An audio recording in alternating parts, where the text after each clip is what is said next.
इमरान प्रताप गढ़ी मेरे साथ हैं और ओपिनियन पोल पर के जो आंकड़े हैं उस पर इनसे बात करेंगे। साफ तौर पर इमरान जी, अब तक 333 सीटें ही हम लोगों ने दिखाई है, लेकिन इसी में से 206 से 226 सीटों पर बीजेपी प्लस यानी बीजेपी गठबंधन आगे है।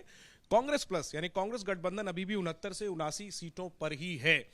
साफ दिख रहा है कि ओपिनियन पोल में बीजेपी की सरकार बनती हुई नजर आ रही है। फिर क्या होगा इंडिया अलायंस का और क्या होगा कांग्रेस के अरमानों का? देखिए, मुझे लगता है कि अभी आप बहुत जल्दी एक राय बना ले रहे हैं। अभी इंडिया अलायंस में सीट शेयरिंग तक पे बात नहीं हुई है और अभी से आपने ये नतीजे निकाल लिए कि क्या होने जा रहा है। मैं महाराष्ट्र से हूं, मैं पूरी जिम्मेदारी से वहां जो जमीन की नब्ज है वो बता रहा हूं आपको कि एमवीए अलायंस इतना शानदार प्रदर्शन करेगा और इस आहट को बीजेपी समझती भी है। यही वजह है कि एकनाथ शिंदे जी, देवेंद्र फडणवीस जी यानी भाजपा और शिंदे गुट का गठबंधन होने के बावजूद उनको अजीत पवार को भी लेना पड़ा। तो जो बात आप इमरान जो बात आप कह रहे हैं, आप महाराष्ट्र से राज्यसभा सांसद है, जो बात आप कह रहे हैं वो रिफ्लेक्ट हमारे सर्वे में भी हुआ है। महाराष्ट्र की सवाल सुन लीजिए, महाराष्ट्र की 48 में से 26 से 28 सीटें महाविकास अघाड़ी यानी इंडिया अलायंस जीत रही है।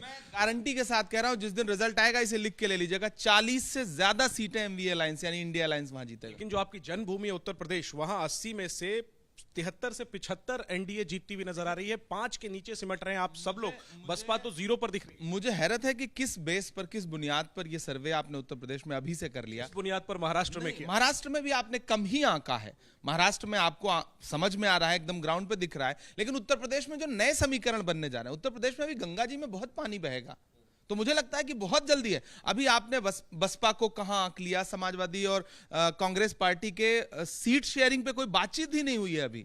ऐसे में बहुत प्री है, ये बहुत प्री है। आप देखिएगा उत्तर प्रदेश में भी आपको चौंकाने वाले आंकड़े मिलेंगे। आप 70 से ज्यादा सीटें आप एनडीए को देते हुए दिख रहे हैं, जो या 73 से 75 एनडीए और कांग्रेस और सपा का अलायंस 4 से 6 सीट की।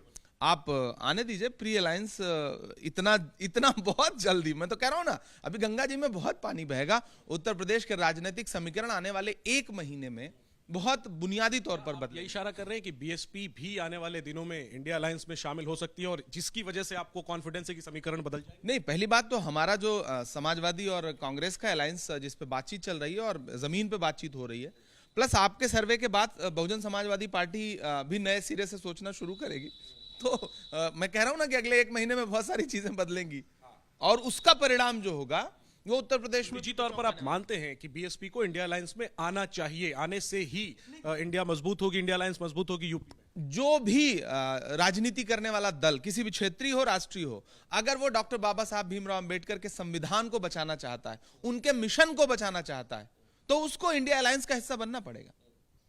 अब ये तो मायावती जी को तय करना है, बसपा को तय करना है। लेकिन लोग ये सोचेंगे कि प्रियंका गांधी के प्रभारी रहते आप लोग केवल 2 सीटें जीत पाए विधानसभा चुनाव में।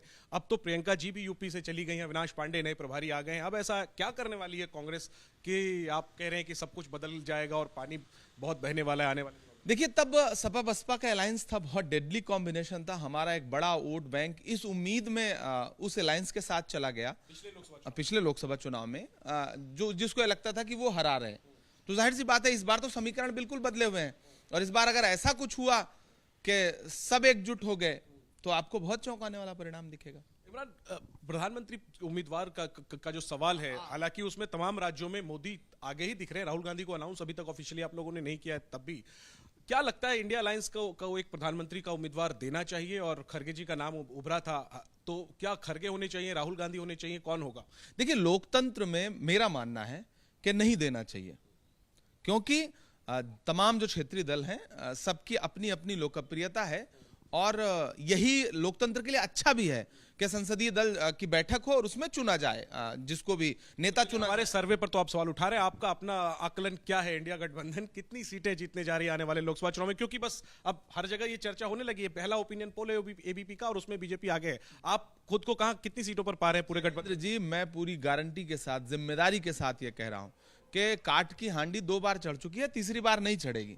चाय 2 बार उबाल के पी सकते हैं आप, तीसरी बार जहर हो जाती है। इस बात को देश समझता है और इस बार इंडिया अलायंस, आप अभी कितने भी सर्वे बना लीजिए, लेकिन इंडिया अलायंस, और ये भाजपा के इंटरनल बात भी मैं कह रहा हूं, जिस तरह से उन्होंने अलग अलग राज्यों में अपने छत्रपों को किनारे लगाया है, उन तमाम चीजों का बहुत सारे समीकरण बनेंगे इस चुनाव में, जो 2024 में इंडिया अलायंस की सरकार बनाएंगे। आप देख लीजिएगा। शुक्रिया इमरान बात करने के लिए।